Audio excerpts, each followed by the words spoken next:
అవును, కార్తీక్ సంపాదించిన డబ్బుల్లో కొంచెమే వాడికిచ్చి మిగతా డబ్బులు నేనే తీసుకున్నాను.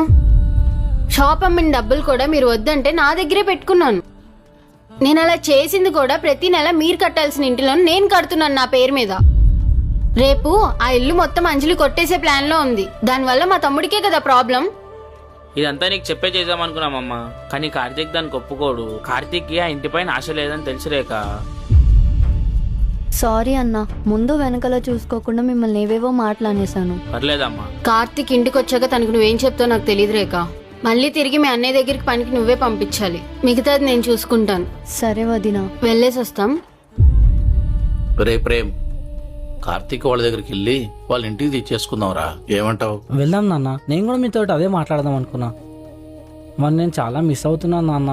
కానీ రేఖకి నా ముఖం ఎలా చూపించాలో అర్థం కావట్లేదురా.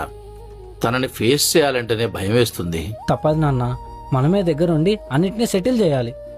దీన్ని ఇలానే వదిలేస్తే చాలా పాపం నాన్న మనకి. ఫస్ట్ అంజలితో ఓపెన్ గా మాట్లాడాలనుందిరా నాకు. తను చేసిన తప్పు తను తెలుసుకునేలా చేయాలనుందిరా నాకు.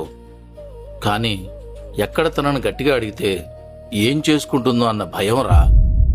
ముందే ప్రెగ్నెన్సీతో ఉంది కదా. అయినా ఒక 3 నెలలు అవుతే సంవత్సరం అవుతుంది నాన్న కార్తీక్ మనం వదిలేసి వెళ్ళి. అమ్మా, అత్తమ్మా, అత్తమ్మా, అమ్మా,